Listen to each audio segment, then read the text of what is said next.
Fin 2012, la Journée mondiale de l'arthrite réunissait tous les partis concernés à l'initiative de Claire et de Reumanet, les deux associations de patients atteints de différentes formes de cette maladie. Reumanet.be est l'aile néerlandophone alors que Claire couvre la partie francophone du pays. Ce sont deux exemples de la façon dont les associations de patients font jouer un rôle de plus en plus important, en n'étant pas seulement le porte-parole de leurs membres, patients, mais également un endroit où les différents partenaires ayant affaire avec ces maladies peuvent se joindre afin de collaborer. C'est ce que Bernadette Van Leeuw, la présidente de Claire, confirme en montrant tout de suite aussi le pouvoir d'effectivement représenter les intérêts des patients, puisqu'elle est elle-même atteinte d'une forme d'arthrite, le lupus. Alors pour moi, Claire, c'est vraiment important. Notre slogan, c'est « Ensemble, c'est clair ». La grande chance qu'on a dans Claire, c'est que ça a été créé par des patients, des sympathisants, mais également des médecins. Et ça, je pense que c'est vraiment quelque chose qui est totalement unique dans le monde médical en Belgique. C'est-à-dire que nous avons vraiment la chance d'avoir des médecins qui nous soutiennent, qui font partie de nos conseils scientifiques et qui sont toujours là lorsqu'on a besoin d'eux. Donc voilà, ensemble c'est clair, ça veut dire ensemble, patients, médecins, sympathisants, ça veut dire aussi l'importance du monde politique, parce que ils sont en première ligne, je dirais, pour prendre les décisions qu'il faut au niveau des traitements, par exemple. Ça veut dire aussi l'importance de l'INAMI, l'importance d'utiliser au mieux les moyens qui sont attribués à l'INAMI. Ça veut dire aussi l'importance des firmes pharmaceutiques. Il n'y aurait pas de firmes pharmaceutiques. Tous les gens que vous voyez ici, peut-être pas tous, mais en tout cas les patients, la plupart seraient en chaise roulante. Donc l'importance aussi de ce monde pharmaceutique, l'importance des kinés, l'importance des infirmières. Donc en fait c'est ça qu'on a vraiment voulu faire, c'est de dire voilà, il y a différents acteurs dans le monde de la rhumatologie. On va à chacun demander de présenter ce qui lui paraît le plus important au niveau des maladies rhumatismales inflammatoires. Oui, voilà, donc effectivement, moi je suis patiente, je suis atteinte d'une forme d'arthrite, c'est-à-dire le lupus, mais voilà, je ne sais pas si vous connaissez l'arthrite. On doit humblement avouer que non.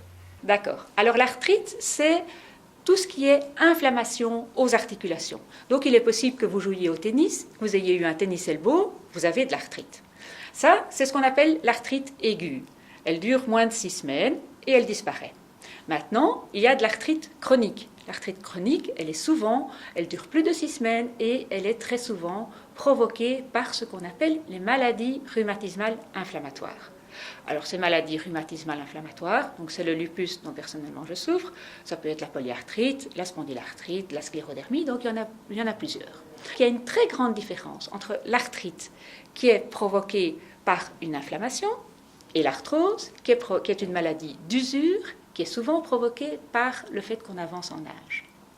Alors ces maladies, si vous avez de nouveau, je prends l'exemple du tennis elbow, vous avez eu mal, l'articulation était gonflée, ça vous prenait la tête parce que vous aviez mal tout le temps, eh bien vous imaginez que les personnes qui souffrent d'arthrite, elles ont non seulement mal aux coudes, mais elles ont mal aux genoux, elles ont mal aux chevilles, elles ont mal aux poignets, elles ont mal à la colonne vertébrale. Et ça ne dure pas 6 semaines, ça dure toute la vie. Alors, ce qui est important de savoir aussi, c'est que dans certains cas, l'inflammation va provoquer des destructions. Donc non seulement vous avez mal, mais vous savez que votre articulation, peu à peu, va être détruite. Et donc, ce sont des personnes qui souvent sont obligées de recourir à des prothèses parce que leur articulation est tout à fait déficiente. Et alors, comme si ça ne suffisait pas, non seulement dans certaines maladies, il y a une inflammation qui s'attaque aux articulations, mais en plus de ça, l'inflammation peut aussi s'attaquer à des organes internes.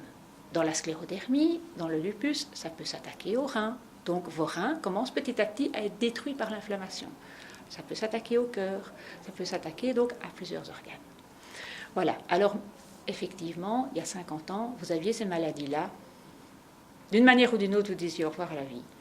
Maintenant, il y a de plus en plus de traitements et donc ces maladies parviennent souvent, dans la majorité des cas, à être gérées.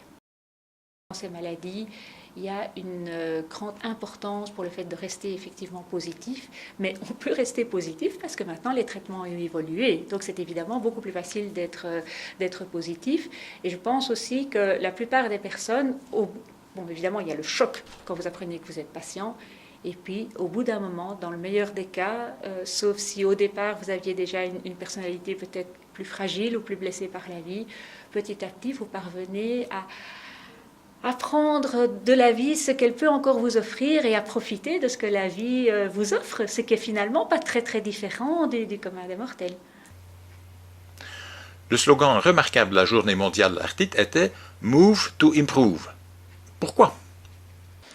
Tout à fait. Alors effectivement, vous n'auriez jamais eu ce slogan-là il y a 20 ans où on disait « Ouh là là, vous avez une maladie rhumatismale inflammatoire, reposez-vous, reposez-vous, reposez-vous ». Maintenant, on va dire aux personnes « Essayez de faire le plus possible et de faire un peu plus chaque jour, ou en tout cas de ne pas régresser et de faire un peu moins chaque jour. Donc essayez de bouger le plus possible ». Et le slogan « Move to improve », c'est vraiment ça. Il a été prouvé que l'exercice physique est très bon pour les maladies rhumatismales inflammatoires. Mais j'ai envie de dire aussi que bouger, c'est aussi faire bouger les choses. Et donc, c'est ça. Je pense que la rhumatologie maintenant est dans une période extraordinaire parce qu'il y a eu des innovations invraisemblables depuis 10 ans. Et donc, c'est ça, Move to Improve. C'est aussi bouger, faire bouger les choses pour pouvoir améliorer la qualité de vie des patients. Finalement, les partenaires pharmaceutiques de Claire expliquent leur participation ainsi. En effet, notre souhait en tant que laboratoire pharmaceutique, ça n'est pas simplement d'apporter un traitement, c'est beaucoup plus large que ça. Notre souhait et notre mission, c'est tous les jours de chercher des solutions, d'apporter des solutions, des services, de l'information aux patients. Et pour ça, on doit être très proche des patients, on doit être leur partenaire au quotidien. Et une journée comme ça, bien entendu, on se doit d'être aux côtés des patients, aux côtés également des médecins et des différents acteurs qui participent à cette journée. L'évolution, c'est vrai que, notamment avec l'apparition des biologiques, on a vu des progrès significatifs dans la prise en charge de la pathologie.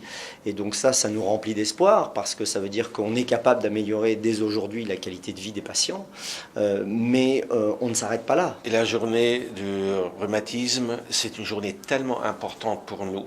Il faut qu'on sache que le traitement de l'arthrite rhumatoïde a changé drastiquement dans les 20 dernières années.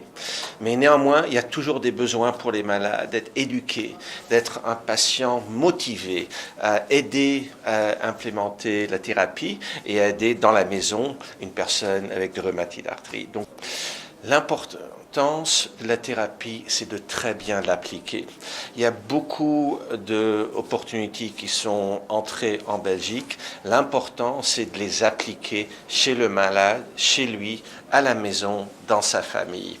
Et donc, nous nous efforçons non seulement d'apporter des nouvelles thérapies avec nos recherches, mais aussi de les appliquer bien avec tous les médicaments qu'on doit prendre, avec